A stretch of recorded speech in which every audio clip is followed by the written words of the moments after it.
Okay, so let's unpack this. We're looking at a place today that, often gets written off as just another holiday spot on the Costa Blanca. Right. But the data we're seeing tells a totally different story. We are talking about Denia, and that's pronounced Denia. Yeah, and that's an important distinction to make right off the bat.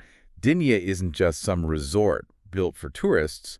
It's a working Spanish port town. Hmm. It has this real grit, this history, and somehow it balances that authenticity with a very serious international flair, And it is growing. I mean, we're looking at sources that put us in 2026, and the population has just officially hit 50,000. which is that magic number, right? Exactly. That's what shifts it from a large town to a small city.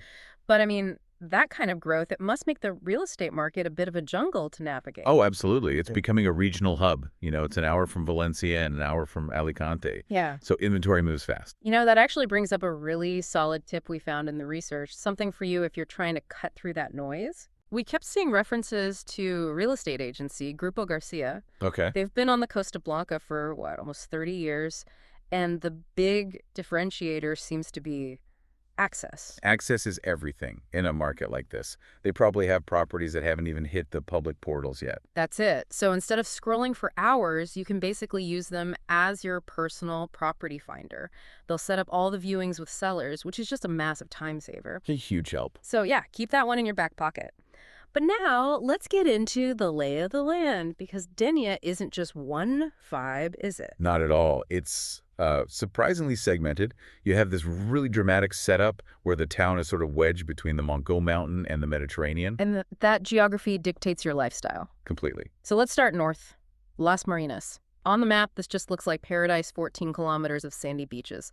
But looking at the climate data, there's a catch. The wind. Yeah. As you move north up toward Les Deves, the wind really picks up. And that's exactly why it's the hub for kite surfing and windsurfing. So great if you want that active, high-energy holiday. Perfect for that. Huh. But if you're looking to, just sit on the beach and read a book without getting sandblasted, it might be a bit too intense. Right. So north is sand and sport. Mm. Then you swing south to Les Routes, and the landscape just completely flips. No more sand. None. Zero. It's all rocky coves and these beautiful cliffs. This is generally the more upscale choice. It's quieter, more private, and because it's a marine reserve, the water is crystal clear. Wow. Yeah, so if you're a snorkeler, you head straight for Punta Negra. This is teeming with marine life. But you are trading that soft beach for the views. And speaking of views, we have to talk about the mountain itself, the Montgo. You see these incredible villas perched up there. Some are traditional, some are like ultra-modern glass cubes. But aside from the amazing photos, does being up there actually change the day-to-day experience? It changes the temperature for sure. Mhm. In the middle of summer, the coast can be stifling. Up on the Montgo, you catch those breezes. Well, that makes sense. That little bit of thermal relief is a huge factor for year-round living, even if it means you do have to drive everywhere. Okay, but if you hate driving, then you'd stick to the town center, right? Okay. Specifically, Bay La Mar, the old fisherman's quarter. Exactly. That's the walkable lifestyle right there. You don't need a car. You're right next to the market, the marina, everything. It's vibrant, but, it's also loud. And you can contrast that with, what, La Sella, which is just outside of town. Yeah, La Sella feels like it's built for a very specific type of person. Kind of the country club option. That's a perfect way to put it. It's gated. 24-hour security, a golf course designed by Olazabal. It even has a Buddhist temple. It's very polished and green, but it feels so different from the Spanish grit of the port. And that geographical mix, the sea, the mountain, the port, and it all kind of explains why the food scene there is so insane. It's not just a creative city of gastronomy on paper. You really can't separate the landscape from the plate. The port gives you the famous Gamba Roja de Denia, the red prawn. Which is basically the gold standard for seafood in Spain. It really is.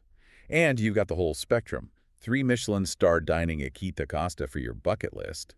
Or you can hit the trendy gastromarket Els Magazinos for amazing tapas. That's a lot of calories to consume, though I guess you can burn it off on the Via Verde. The Greenway, yeah.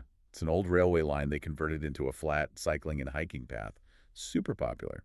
Or you can head to the Cueva de las Calaveras, the Cave of Skulls, for a bit of local history. Okay, let's talk numbers just for a second. We mentioned the population boom. Is the market overheating? You'd think so, but surprisingly no. While regional prices on the Costa Blanca are rising, say, 5 to 9% annually. Denia is currently tracking at the lower end of that. So for an investor, that suggests more stability than a bubble. It does. It means there's still value there relative to all the hype. So Denia offers this really rare mix. Value for money, 322 days of sun, and it's a functioning city.